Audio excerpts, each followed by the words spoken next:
¿Qué tal? Muy buenos días a todas y a todos.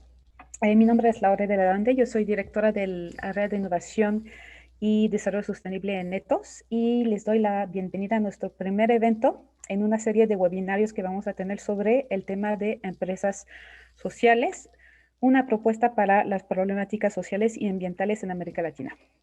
En este primer webinar vamos a reflexionar sobre la importancia de tener una regulación adecuada para incentivar el modelo de empresas sociales en México. Y para eso vamos a conversar sobre el tema de los modelos jurídicos con varias experiencias de América Latina.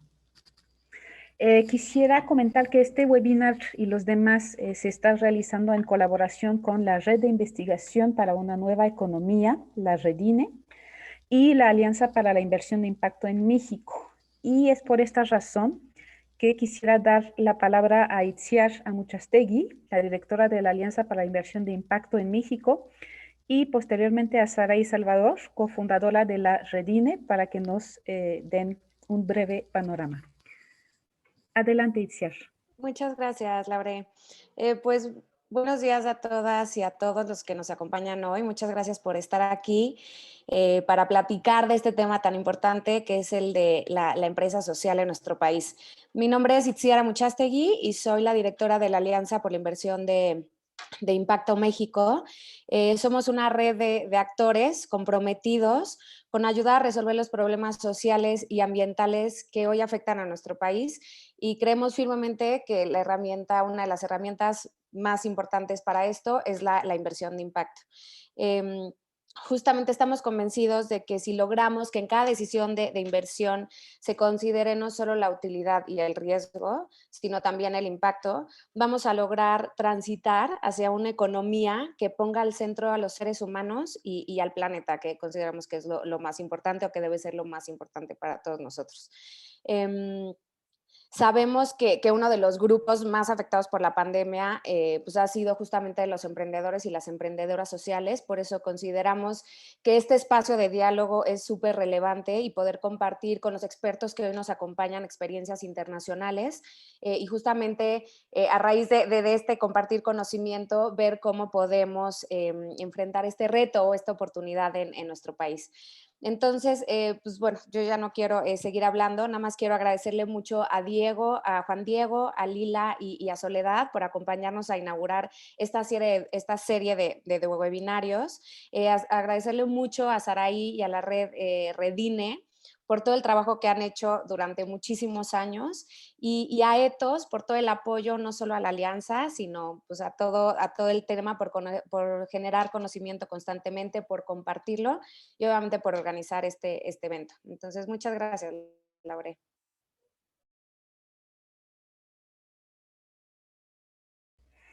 Adelante, Saray. Gracias, Itziar. Gracias, Laure. Gracias, Itziar. Buenos días. Bueno, mi nombre es Saray Salvador, soy cofundadora de la Red de Investigación para una Nueva Economía, o REDINE, y me escribí unas palabritas porque luego se me va el rollo y no termino. A ver, les voy a platicar. REDINE es la consolidación de un trabajo de investigación que había comenzado desde el 2005 y con el que posteriormente tuve la fortuna de sumarme con mi colega, la casi doctora Laura Calleros de la Universidad de Anáhuac. Sin importar el ámbito en donde nos desarrollemos, debemos encontrar la ciencia detrás de las cosas. Solo estudiándolas y analizándolas, podemos identificar patrones que nos permitan mejorar aquello mejorable y replicar las mejores prácticas. Sobre explicar las condiciones en las que nos encontramos en el mundo y la oportunidad única y apremiante de organizarnos con esa capacidad increíble que tenemos los humanos en nuestro ADN y que es la de conectar. Necesitamos redefinir el propósito y funcionamiento de los modelos económicos y en Redine buscamos encontrar la ciencia que nos encamine para lograrlo. La tarea es tan titánica como fascinante y por eso nos hemos dado a la tarea de aglomerar, ordenar y tejer la ciencia detrás de un conocimiento colectivo de muchas personas y organizaciones trabajando por el mismo propósito que es el de cambiar al mundo. El colectivo no es más que la agrupación de estas organizaciones y personas apasionadas por este propósito, quienes nos comparten su conocimiento para poder ordenarlo y compartirlo. Desde Redine queremos agradecer a todas las organizaciones y personas que nos han compartido de su conocimiento. El colectivo, repito, no es más que un espacio abierto en donde todas las personas que quieran trabajar para lograr este objetivo son bienvenidas. Gracias a los panelistas por compartir su conocimiento. Gracias a la Alianza por la Inversión de Impacto y a Ethos por coorganizar esta serie de webinars que la verdad esperemos que les guste mucho. Así que muchas gracias y bienvenidos todos. Muchísimas gracias, Saray. Ahora me gustaría presentar justamente a nuestro panel de expertos. El día de hoy nos acompañan desde México Lila Gasca, quien desde el 2009 es la abogada encargada del área de responsabilidad social y pro bono del despacho Hogan Lovells. Lila tiene una amplia experiencia en el área de derecho corporativo y principalmente en la parte de inversiones extranjeras, y también es una líder muy activa para estandarizar el concepto de trabajo legal pro bono en México. Bienvenida, Lila. Hola, Laura, muchas gracias. Desde Perú tenemos a Juan Diego Mujica, quien actualmente es coordinador de un proyecto de varios proyectos de investigación, uno de ellos auspiciado por IDRC, Secretaría General Iberoamericana y el PNUD, sobre la regulación de empresas con propósito social. También es autor de diferentes publicaciones sobre empresas con propósito social, en particular acerca de su modelo legal en la versión latinoamericana, que son las sociedades de beneficio e interés colectivo. Bienvenido, Juan Diego. Muchísimas gracias, Laure. Y finalmente desde Argentina nos acompaña Soledad Noel, quien fue coordinadora de la Comisión de Trabajo Pro Bono e Interés Público del Colegio de Abogados de Buenos Aires y cofundó y coordinó el grupo de abogados B de Argentina con un rol muy activo en la conformación de la comunidad global de abogados B. También buenos días, no terminé con la descripción porque es larga. Brindo asistencia técnica jurídica para el proyecto de ley de sociedades de beneficio e interés colectivo. Y finalmente, desde 2009 trabaja para avanzar en una agenda de compras públicas sostenibles como una herramienta de desarrollo de mercados de triple impacto. Buenos días, Soledad, bienvenida. Ahora sí, buen día, Laure, y buenos días a todos. Gracias. Bueno, como ustedes lo saben, existe un nuevo sector bastante importante, ¿no?, de empresarios y emprendedores que le están apostando a la lógica de los negocios para aportar soluciones a los grandes, digamos, retos sociales y ambientales actuales. Y esos son los que llamamos las empresas sociales, que son aquellas que se crean con la intención de resolver una problemática social o ambiental. Ahora bien, hay varios expertos que opinan que para su oportuno desarrollo y desempeño, estas empresas requieren de un marco legal específico, es decir, que sea adecuado a su naturaleza comercial, a la vez de que proteja y promueva sus objetivos sociales y ambientales. Básicamente, este webinario va a girar en torno a esta problemática, a esta pregunta del marco jurídico, por lo cual voy a iniciar con una primera ronda de preguntas dirigidas a nuestros panelistas. Cada uno va a tener 3 minutos para contestar esta pregunta. Lila, voy a empezar contigo. Por favor, ¿nos podrías explicar cuáles son las formas legales que adoptan comúnmente las y los emprendedores sociales en México y cuáles son los principales retos de estas figuras? Claro que sí, Laura, muchas gracias por la oportunidad de platicarles sobre esto y compartir con los panelistas que están aquí, muy importantes también. Bueno, en México las empresas sociales comúnmente adoptan modelos híbridos, ¿no? Y combinan figuras legales mercantiles y sociedades o asociaciones civiles sin fines de lucro. Los negocios sociales pueden empezar ya sea con esta finalidad de entidad sin fin de lucro, pudiendo buscar, por ejemplo, una acreditación como donataria autorizada para que puedan emitir recibos deducibles cuando el objeto social de la empresa social busca algo parecido a lo que establece la ley. Otras veces, por ejemplo, simplemente empiezan como empresas de naturaleza mercantil y se dan cuenta que necesitan esta dualidad de modelo híbrido con una asociación o sociedad civil.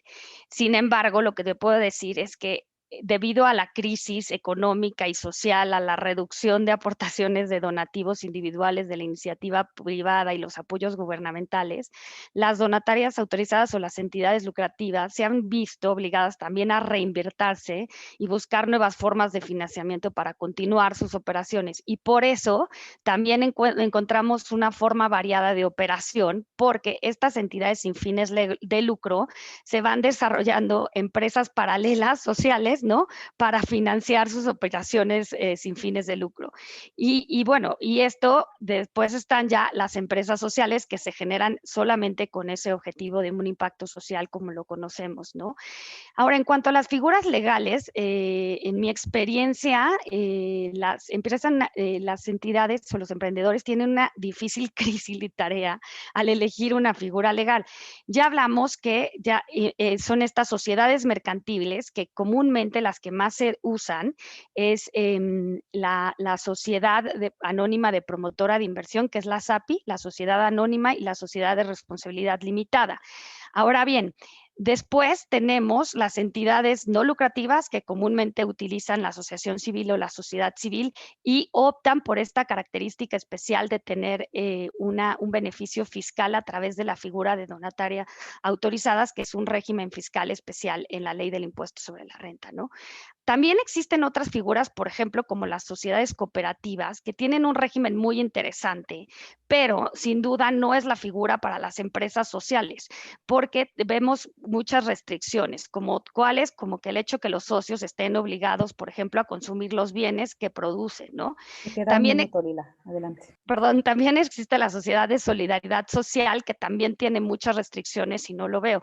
Y creo que las restricciones que enfrentan es que se ven en la necesidad de constituir una asociación civil y un modelo híbrido.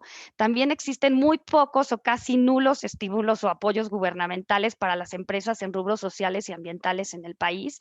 Y las empresas sociales, al no ser un modelo legalmente reconocido, no cuentan con estos estímulos o apoyos literal para este triple impacto que realizan, ¿no? Y no hay una definición clara en México sobre el negocio social y sus alcances, salvo lo que han señalado Ashoka, New Venture, Sistema B y recientemente la investigación de Laura Callejos y Saraí. No existe una certeza sobre el impacto social que se genera y recordemos que lo que no se reconoce no puede medirse. Entonces, en mi punto de vista, esos son los desafíos que nos encontramos al trabajar con las empresas sociales. Muchas gracias, Laura. Muchas gracias a ti, Lila. Seguimos con Soledad. Por favor, ¿nos podrías compartir qué es el movimiento de Empresa B y cuál es su estatus en el mundo y en América Latina? Y en particular, ¿cómo se diferencian las empresas B de las entidades sin fines de lucro? Gracias. Nada, de nada. Bueno, las empresas B, lo primero y principal a resaltar es que son organizaciones comerciales que atraviesan un proceso de certificación que consiste en en medir su impacto económico, social y ambiental en 5 áreas: gobernanza, trabajadores, clientes, comunidad y medio ambiente.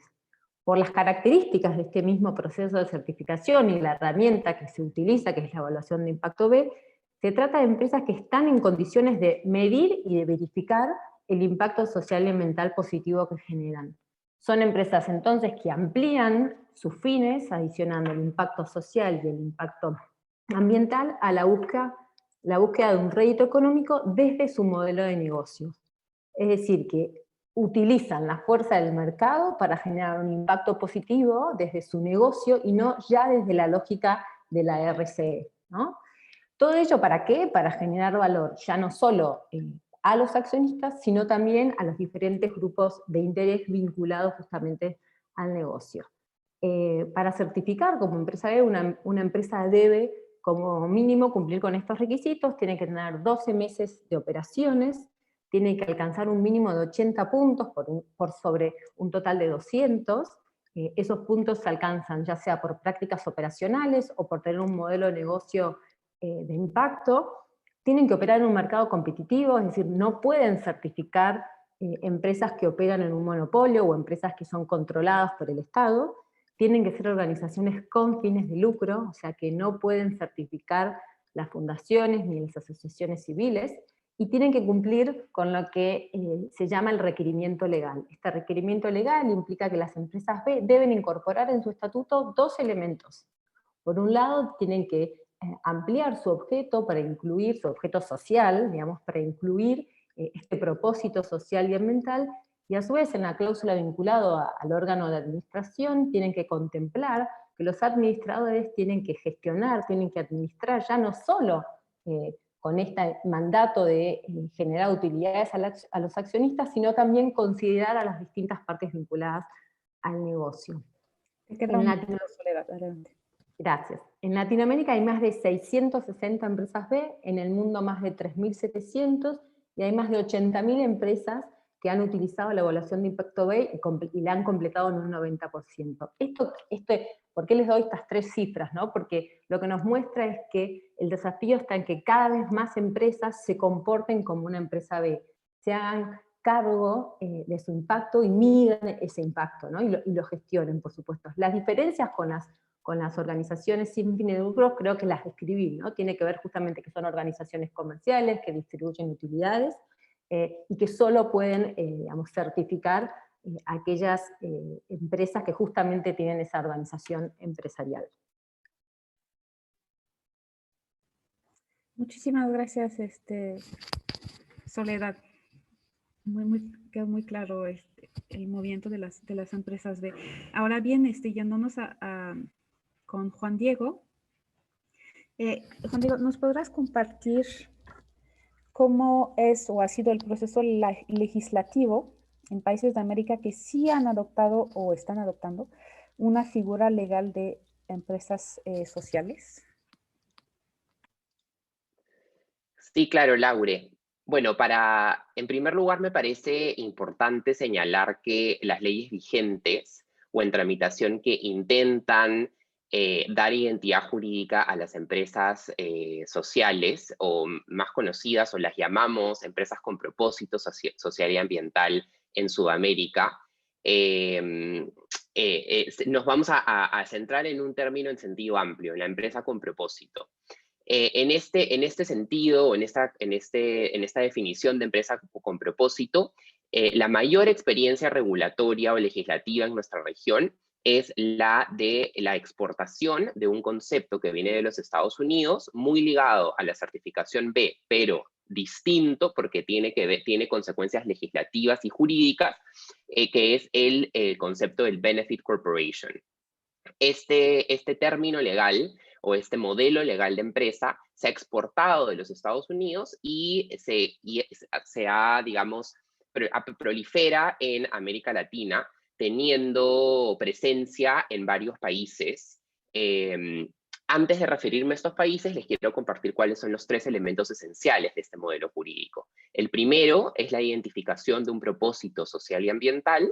El segundo es la redefinición de las responsabilidades de los directores y administradores, porque los directores y administradores de la empresa van a tener mayores deberes, van a tener que cumplir con este propósito que tiene que constar en el estatuto, y van a tener mayores protecciones para justamente poder cumplir sin presiones, tanto de los accionistas de la empresa como de terceros ajenos a la empresa. Y en tercer lugar, es un alto estándar de transparencia que les obliga a reportar en base a un estándar de un tercero acerca del impacto social y ambiental que intentan resolver. A diferencia del modelo de Benefit Corporation de los Estados Unidos, en América Latina tenemos lo que denominamos su importación, que es la sociedad de beneficio e interés colectivo. Aquí el elemento del propósito lo llevamos a otro nivel. En las legislaciones que han pasado en los diferentes países, tenemos un propósito en el cual necesita ser específico. Me gustaría agrupar en este último minuto a los países en 3 categorías. Países en estado avanzado, que son Colombia, que aprobó su ley en el 2018, Ecuador, que aprobó su ley en el 2019, y Perú en el 2020. Estos países tienen leyes y tienen reglamentos donde se operativiza cómo identificarte jurídicamente como ley BIC. Luego tenemos un estadio medio con leyes que están en proceso, pero están activas, y es el caso de Uruguay, en la cual se encuentra en el Senado, previa a una discusión para ser aprobada, y en Brasil, en la cual, si bien no está dentro del Parlamento, se encuentra dentro del Ministerio de Economía con probabilidades de entrar al Parlamento. Para finalizar, tenemos en este proceso legislativo a países inactivos, que son Argentina y Chile, que curiosamente han sido los primeros países en presentar sus proyectos de ley, pero por diferentes cuestiones internas se encuentran de manera inactiva, y surge la gran pregunta de si estas leyes que están inactivas merecen ser reactualizadas y presentadas de nuevo para una tramitación en el año 2021. Muchísimas gracias. Gracias a ti, Juan Diego. Después de esta primera ronda y aportes, vamos a pasar en una segunda ronda. Les vamos a dejar un poco más de tiempo, les vamos a dejar 4 minutos para sus intervenciones para que se puedan extender un poco más. Primero empiezo de nuevo contigo, Lila. ¿Tú consideras que es importante que México, bueno, creo que ya nos contestaste en la primera, pero para especificar un poco más el asunto, ¿crees que es importante que México cuente con una figura especial para este tipo de empresas? ¿Y qué retos particulares tendrían los dos modelos, digamos, que nos han presentado Soledad y Juan Diego en la intervención pasada? Adelante. Gracias, Laure. Me gustaría empezar con una frase de Andy Stallman que dice, no hay que adaptarse al cambio, hay que generarlo, ¿no? Entonces, siento que estamos en un momento sumamente oportuno para transformar positivamente el sistema legal, social y económico en el país. Ante la crisis que estamos viviendo social, económica, ambiental por la pandemia de COVID-19, así como, por ejemplo, las recientes políticas públicas que atentan contra la sostenibilidad ambiental, necesitamos reconocer, regular, estimular los negocios sociales. En mi punto de vista, como bien lo señala la OSDE, el dotar de una realidad en un marco legal nos trae claridad para definir la naturaleza, la misión y la actividad, y así garantizarle a esta figura legal particular el reconocimiento y visibilidad que necesita para que se propague en el país, ¿no? Necesitamos en México crear lineamientos claros que permitan un mayor desarrollo de las empresas sociales, eliminando toda esta ambigüedad entre los modelos híbridos que tenemos en el país, además de incentivar los mecanismos que permitan a las empresas sociales tener una mayor competitividad en el mercado, ¿no? La figura que presenta tanto Juan Diego como Soledad, el sistema B, bueno, ya existe obviamente en México y hay muchas compañías que están certificadas, y por otro lado, el sistema BIC me parece muy interesante. Ya hubo una primer referente en una tesis que tuve el honor de dirigir de Paulina Pérez con igual una modalidad mercantil de impacto social y ambiental, y me parece que es un gran referente importante para generar un cambio en el paradigma en el que nos encontramos en el país, ¿no? Esto porque sin duda uno de los desafíos que tenemos en México es crear un modelo de negocio sostenible que pueda funcionar. Y estos referentes que ya existen en Latinoamérica se pueden replicar fácilmente, obviamente, y pueden traer esta seguridad al legislador de que funciona y que ya existe, ¿no? También creo que medir otro desafío que nos encontramos cuando vemos estas figuras, pues es la medición de este impacto social o ambiental que se genera, y que según entiendo de la iniciativa BID, esto puede hacerse mediante certificados privados como es el sistema BASE o 26000 o otros que pueden avalar estos impactos que se generan y así no necesitar organismos públicos encargados de medir el impacto social y ambiental, ¿no? Siento que otro de los desafíos para meter esta política pública en el país, pues es la falta de voluntad política por impulsar el desarrollo sostenible en el país. Este puede ser uno de los principales obstáculos, viendo cómo se han llevado las políticas públicas en materia social y ambiental en este sexenio. Y quizá otro de los retos que están enfrentando el sector en estos modelos híbridos y del cual tenemos que estar pendientes, pues es la reciente reforma fiscal que endurece las medidas para para las donatarias autorizadas, en las que, por ejemplo, antes podían o pueden obtener todavía las donatarias autorizadas unos ingresos por actividades que no están relacionadas con su objeto social autorizado, y pagan por el excedente de este ingreso un 10% de impuestos sobre la renta, ¿no? Ahora, si se llega a un límite del 50% de estos ingresos, pues van a estar revocadas. Y era así una forma en que jugaban las empresas sociales con las entidades sin fines de lucro para poder llevar a cabo su misión dual o híbrida, ¿no? En los modelos sociales y mercantiles. Además, ahora... Gracias. Cerrando nada más, las donatarias autorizadas en particular deben dedicar ahora todo su patrimonio y activo al objeto social autorizado, y por lo tanto ya no van a poder apoyar a otro impacto social y ambiental del cual no estén autorizados expresamente por la autoridad fiscal, ¿no? Y por su naturaleza, como ya lo explicaba Juan Diego, las donatarias autorizadas o las entidades sin fines de lucro en el país que están autorizadas no pueden repartir utilidades, y al liquidarse deben de entregar todo su patrimonio a otra donataria autorizada. Entonces ya no funcionan estos modelos híbridos para nuestro país, y es imperante y necesario una figura legal que pueda funcionar para poder avanzar en el desarrollo sostenible en México. Muchísimas gracias, Lila. Soledad, ¿podrías mencionarnos cuáles son los principales elementos de una empresa de beneficio de interés colectivo que comparten los países que sí cuentan con esta categoría? Sí, por supuesto. Bueno, lo primero y principal a resaltar es que las sociedades de beneficio de interés colectivo, sociedades BIC por sus siglas, son personas jurídicas con fines de lucro que existen en un ordenamiento jurídico.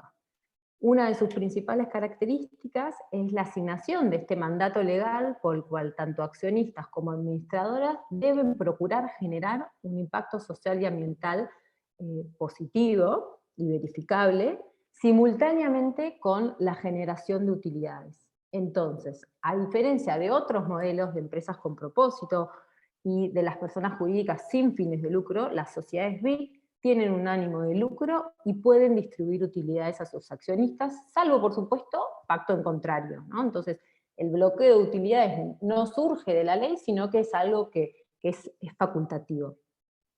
El movimiento de las sociedades de beneficio de interés colectivo en la región deriva de la figura legal de las Benefit Corporation, que está presente en 37 estados de Estados Unidos.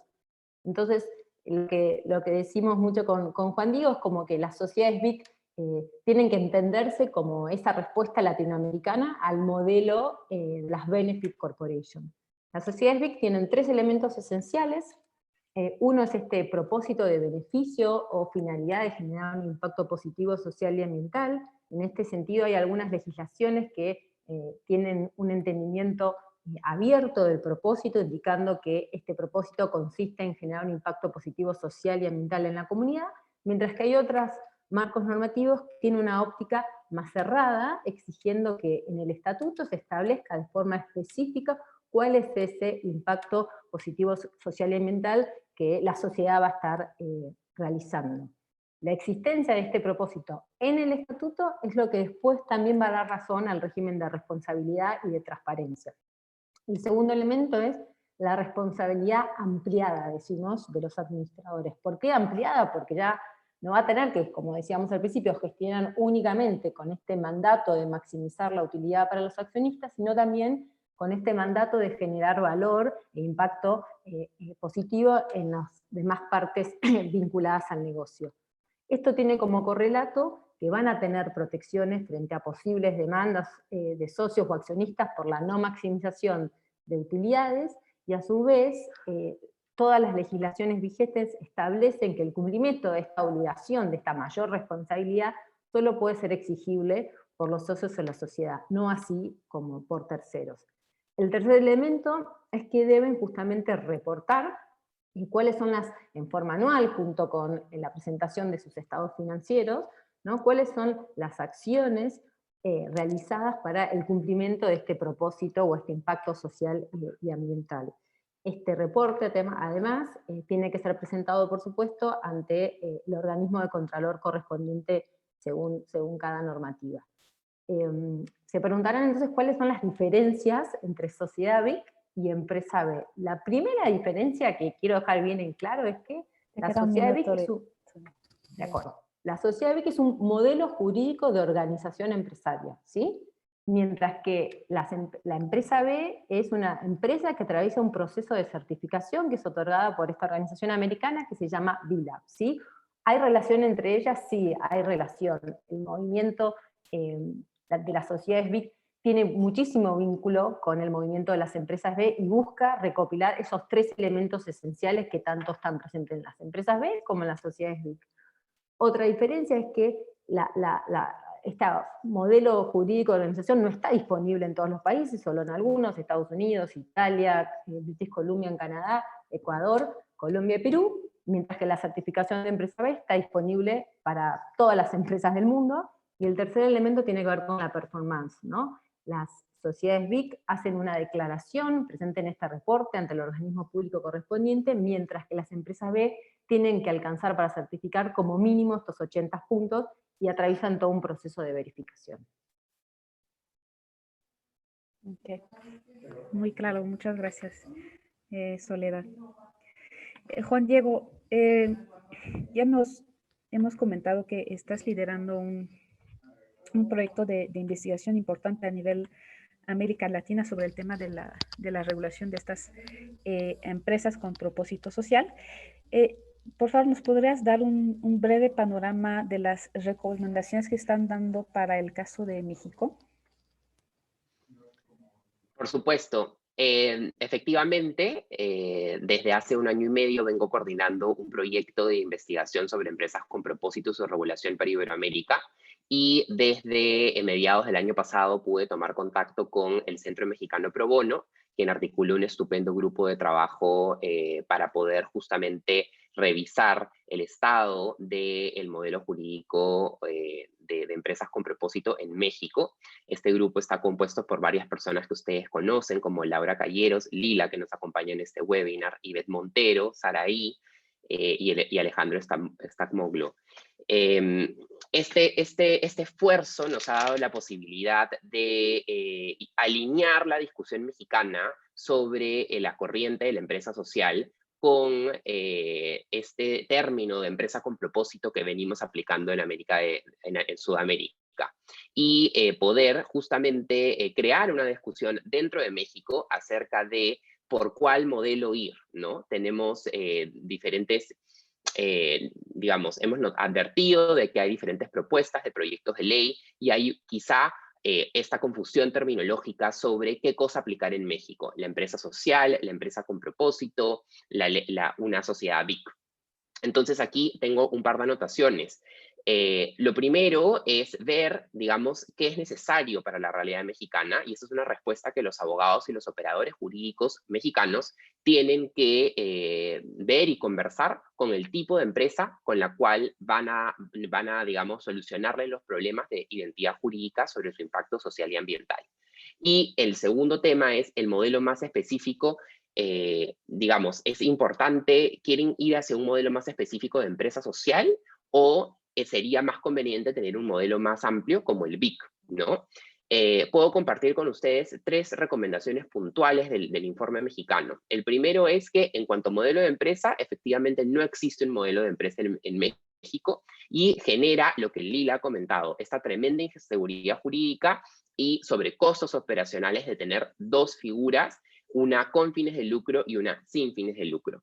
En cuanto a la identificación de las empresas con propósito a nivel regional, lo que trae es un foco, una luz de faro del operador de política pública y del propio mercado, para saber que las empresas tienen propósito y poder generar políticas públicas o de mercado para poder dinamizar este sector.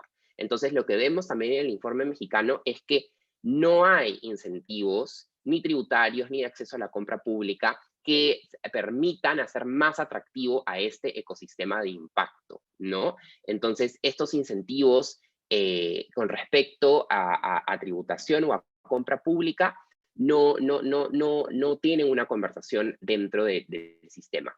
Sin embargo, también hay una recomendación que viene desde Sudamérica y del proceso legislativo BIC, que es no ligar la conversación del modelo jurídico con la obtención de incentivos que dinamicen a este modelo jurídico.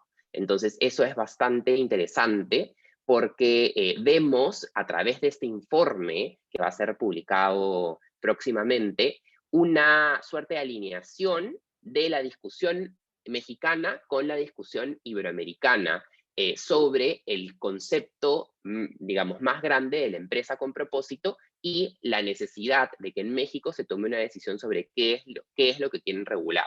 Un concepto de empresa social o, digamos, mucho más restringido, o la empresa con propósito. Gracias. Muchas gracias. Bastante interesante. Tengo una pregunta general para los tres, para la cual van a tener 3 minutos para contestar. Bueno, sabemos que hay temas, hay varios puntos de divergencia sobre el concepto, ¿no?, de empresa social.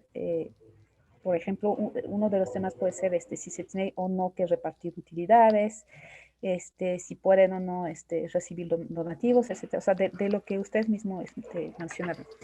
Y por eso una de las preguntas que teníamos era si creen que es indispensable que el ecosistema primero concilie una opinión general antes de empujar una política pública, o eso puede ir a la par, digamos, es esta discusión más técnica. ¿Y cuáles serían los puntos más sensibles que creen que tengan que revisarse en este proceso de consenso? Seguimos en el mismo orden, entonces Lila, te cedo la palabra.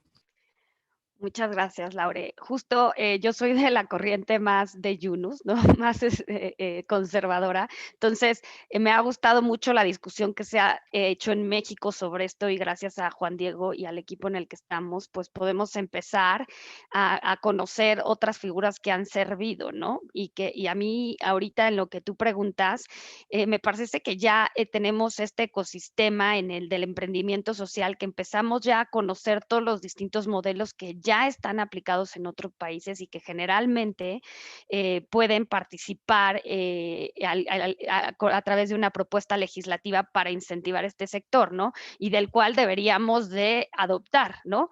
Siento que en México es muy importante cambiar este rumbo ya y dirigirlo hacia una economía basada en el desarrollo sostenible, como ya lo hemos dicho, para construir estas empresas que puedan beneficiar a toda la sociedad y preservar el medio ambiente con una estrategia financiera sólida, ¿no? Por eso, desde mi punto de vista, el ecosistema debe de aprobar la política pública que se presente, ¿no? Ya no existe, porque no existe ningún precedente sobre la misma en México. El Estado debiera de reconocer ya la existencia de los negocios sociales de forma urgente para que pueda entender las motivaciones de los emprendedores sociales y se opte por un modelo en el que sea, en mi punto de vista, para iniciar un camino para el sector. Si se tiene un modelo de negocios como referente en Latinoamérica, el que ya estamos viendo, por ejemplo, con las VICs, que ya ha sido aprobado y probado por estas iniciativas, puede ser un buen paso para la regulación, si esto es lo que le va a generar más tranquilidad al legislador, ¿no? Siento que el legislador puede sentirse identificado con lo que plantea, por ejemplo, la exposición de motivos de estas leyes en países hermanos que sufrimos de los mismos retos sociales y ambientales, y además establecen límites ya muy claros de formas de operación y de medición de este impacto social y ambiental, que es quizá lo que más revuelo marca. Y sobre todo, obviamente aquí, y creo que pues esto viene a ser el tema en el sector, es la falta de estímulos públicos. Volvemos a lo mismo, ¿no? Siento que una vez que ya se reconozca un modelo a nivel legal, aunque sea una modalidad sobre las formas mercantiles que ya tenemos, sería muy interesante, porque de esta forma ya se reconoce y se puede empezar a incentivar la discusión y los estímulos públicos. Bueno, gracias. Adelante, Soledad. Sí, a ver, mi aporte va a ser muy concreto, y yo sí coincido que al promover este tipo de políticas públicas, sí es indispensable que esté claro en un poco lo que decía Juan Diego, qué se quiere impulsar, ¿no? y más aún si esa política pública tiene la intención de traducirse luego en la promoción de algún tipo de marco normativa. Creo que una de las principales preocupaciones que hoy vivenciamos en el ámbito regulatorio es como preservar la integridad de algunos conceptos que estén claros, ¿no? Y que sean entendidos por parte de todos los actores del ecosistema.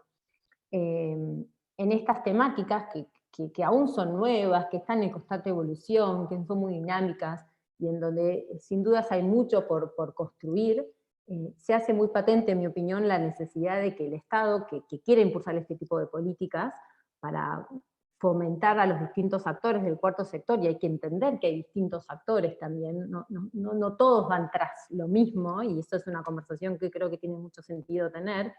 Digo, en la construcción de estas políticas, yo necesariamente creo que tiene que apoyarse en los actores de cada ecosistema local para construir junto con estos, que son los que saben, son los que están cerca de esas organizaciones, qué se va a entender por empresa social, o qué se va a entender por empresa de triple impacto, qué facultades o limitaciones sería bueno que tengan, conocer sus necesidades, las limitaciones con las que se encuentran hoy para operar, y alcanzar, por supuesto, su propósito, atraer capital, que eso es sumamente importante, construir confianza y reputación, que es otro elemento que creo que también es muy importante. ¿Sobre qué? Sobre la base un poco que creo que Lilia también lo decía al principio, de que permitan a estas y a los demás actores, por ejemplo como inversores, verificar efectivamente que ese impacto que declaran lo están alcanzando.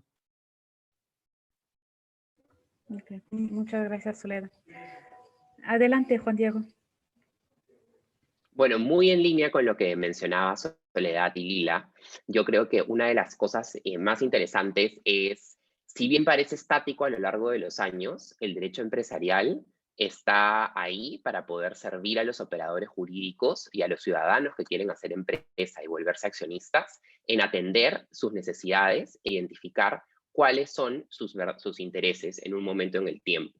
Hoy en día nos damos cuenta que con el advenimiento del capitalismo de grupos de interés, tenemos una gran oportunidad desde dentro de la empresa poder generar impacto social y ambiental y solucionar un problema público desde el aspecto privado, ¿no? Entonces, me parece que es muy importante poder tener estas discusiones, pero también es importante, como mencionaba Lila, traccionar estos temas de cara a lo difícil que es cambiar la realidad de instituciones del derecho bastante conservadoras, como puede llegar a ser el derecho empresarial.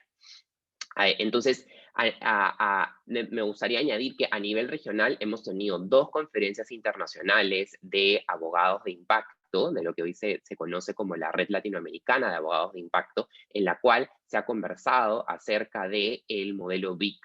Y como mencionaba Lila, le brinda 3 países con legislación y regulación al respecto, de ejemplo, a abogados mexicanos y a operadores de política pública sobre por dónde ir o por dónde quizás quisieran no ir. Me parece que estas discusiones son muy importantes y no creo que deban, digamos, de alentar la conversación, más bien deben de nutrirla y deben de poder llegar a un consenso. Quería mencionar otro punto que mencionó Soledad, que es acerca de los diferentes actores del ecosistema. Si bien nos encontramos en un ecosistema de impacto, dentro del mismo ecosistema de impacto nos encontramos con diferentes profesionales académicos que promueven diferentes conceptos. Las cooperativas, las empresas sociales, el concepto más amplio de la empresa con propósito.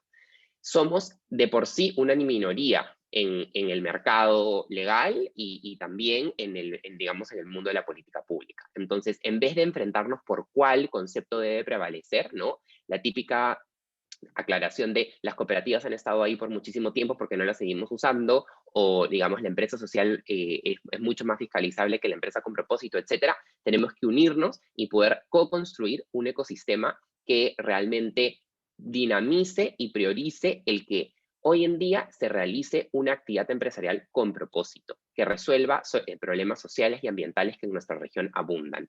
Y para terminar, una de las preguntas que con la reciente aprobación de la ley BIC en el Perú y su reglamentación me hacen siempre diferentes empresarios es ¿qué voy a ganar o qué beneficio voy a tener siendo una empresa BIC, ¿no? Y yo les replanteo la pregunta.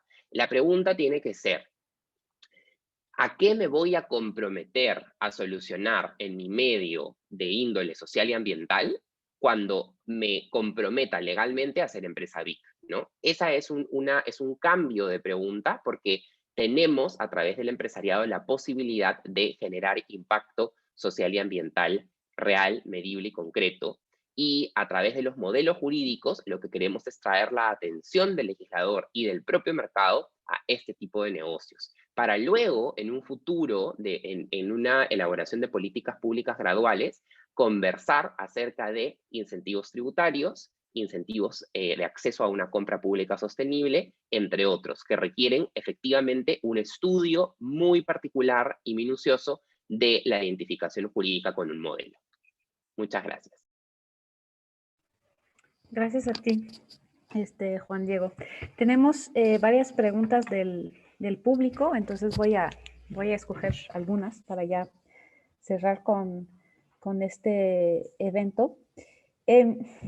Bueno, para Juan Diego, hay un comentario que, donde se nos dice que en Colombia las organizaciones se están alineando a ser organizaciones BIC más para buscar extensiones y beneficios tributarios, digamos, más que por el propósito. Es decir, podría existir un vacío ético, ¿no? En torno a la adopción de este tipo de figuras. ¿Nos podrías dar algún comentario al respecto? Sí, bueno, en primer lugar, desde mi punto de vista de análisis académico, yo considero que la regulación que ha sacado Colombia, que brinda beneficios a las empresas, no es una regulación que realmente brinda beneficios, porque de su análisis no hay un beneficio tangible, digamos, o incremental, que estas empresas puedan decir, efectivamente, voy a pagar menos impuestos o voy a tener tales o cuales preferencias. Se dan algunas cosas muy, muy puntuales y muy pequeñas que incluso abogados expertos colombianos determinan como un esfuerzo muy tímido para promover la identificación BIC, ¿no? Con una ley BIC colombiana que ya es de por sí compleja y merece una conversación aparte. Entonces, en ese sentido, yo considero que que las empresas colombianas, realmente este artículo o reglamentación sobre beneficios no llega a tener el nivel de incentivos de los cuales se están hablando en la conversación internacional.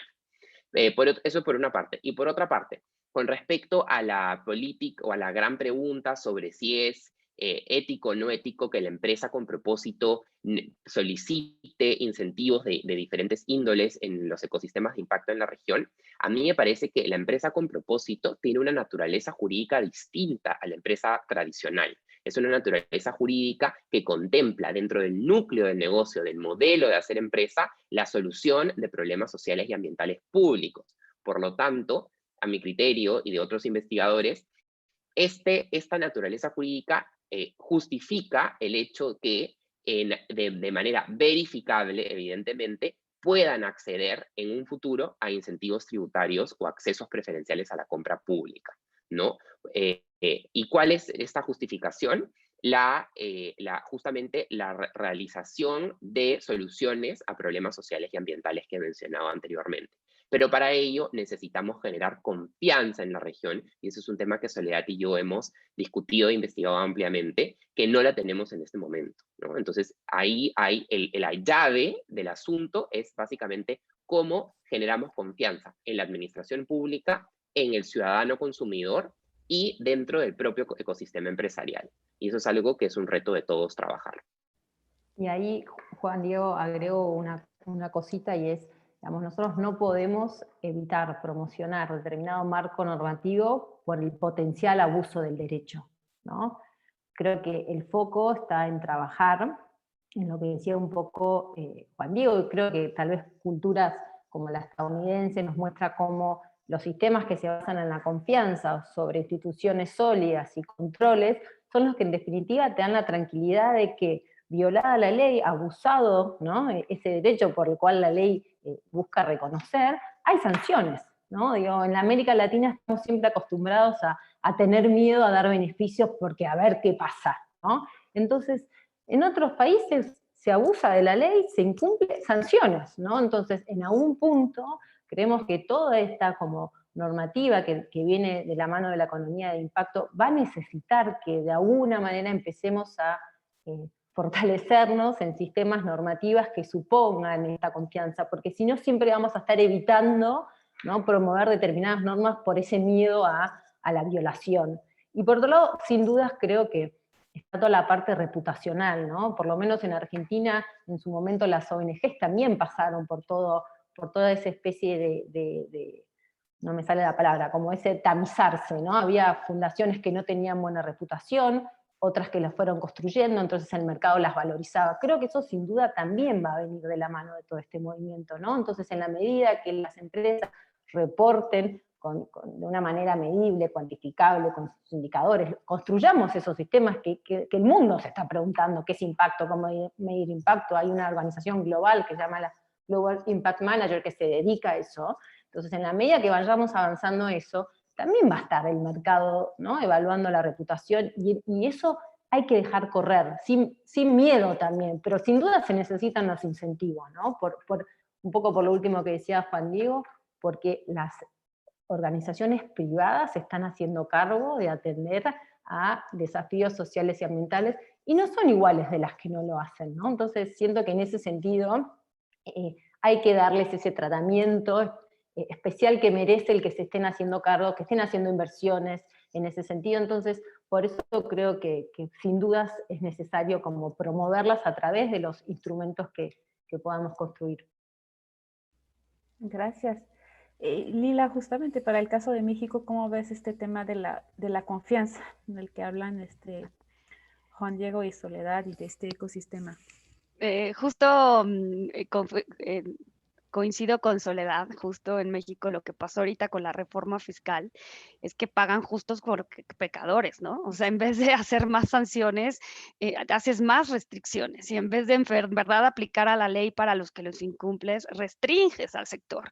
Entonces, en mi punto de vista, sí, es lamentable que esto pase, porque nada más está restringiendo la voluntad, por lo pronto aquí, filantrópica y asistencial, social y ambiental del tercer sector, ¿no? En vez de motivarlo y crear mucho más fuerza para atender estos problemas que tanto nos afectan a todos, pues está siendo más restrictiva y cada vez más difícil en su cumplimiento para el tercer sector. Y justo lo que comenta Soledad, a mí me parece un momento ideal para empezar a crear estas instituciones más sólidas que puedan complementar y asegurar la transparencia de estos grupos. Y si no, pues que se sancione o que se le quite la calidad de empresa social con lo que tenga. Si se tiene que liquidar, que se liquide, pero no dejar de actuar y de moderar y de intervenir legalmente en estos modelos con más incentivos,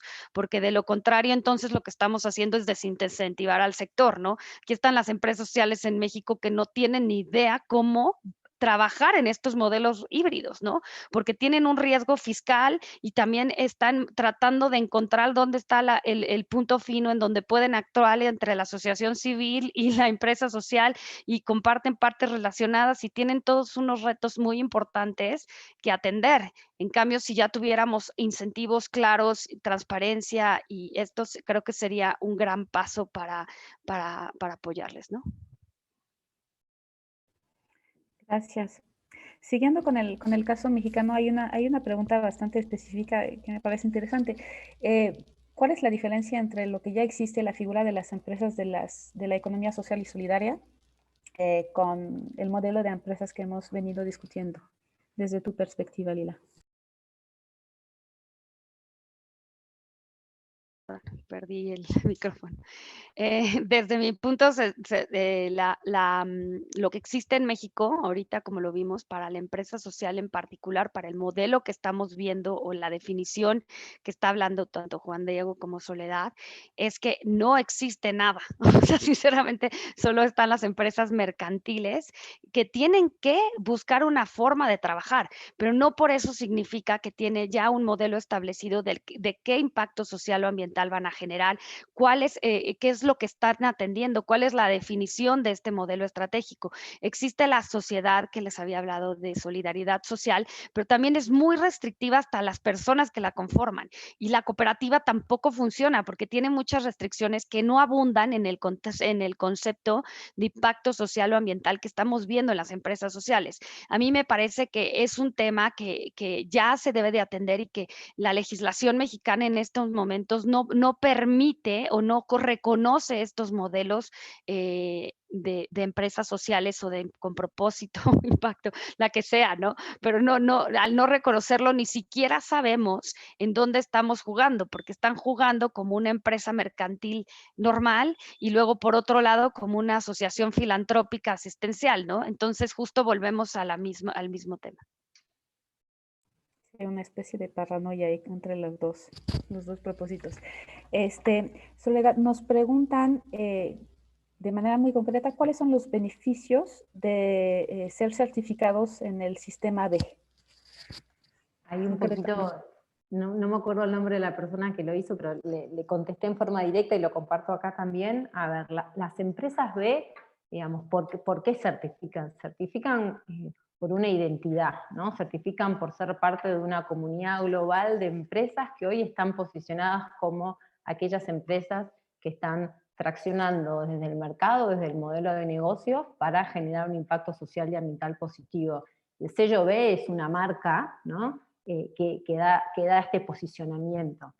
Y después, sin dudas, también tiene que ver con la otra pata que les decía cuando me tocó responder una de las preguntas, que a su vez implica que este mismo compromiso está traducido en sus reglas de juego, en su contrato societario, ¿no? Entonces, aquellas empresas que están comprometidas con eso, ¿no? Con medir y gestionar su impacto, posicionarse así en el mercado y a su vez traducir ese compromiso en sus propias reglas de juego, optan por la certificación. Y acá quiero destacar que las empresas B van a seguir siendo ese número reducido, digamos, no es que va a llegar a haber infinitas, entonces lo que hay que trabajar es para que cada vez más haya más empresas que se hagan cargo de medir y gestionar su impacto. El día de mañana, ojalá la certificación no sea necesaria, ¿no? Porque esos sellos nacen por esa necesidad de identificar algo.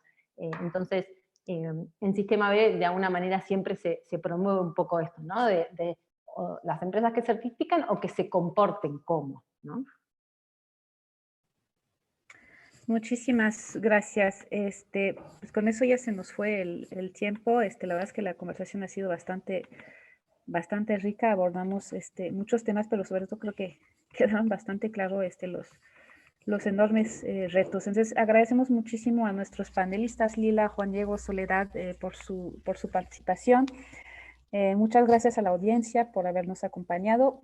Y por favor, les invitamos a que sigan asistiendo a nuestros webinarios sobre empresas sociales, cuya información podrán encontrar en nuestra página y en nuestras redes. Muchas gracias y muy bonito día a todos. Muchas gracias a todos. Gracias por la invitación. Muchas gracias Nos vemos. a todos Chao, por chao. este momento de discusión. Muchas gracias a todos. Hasta luego. Hasta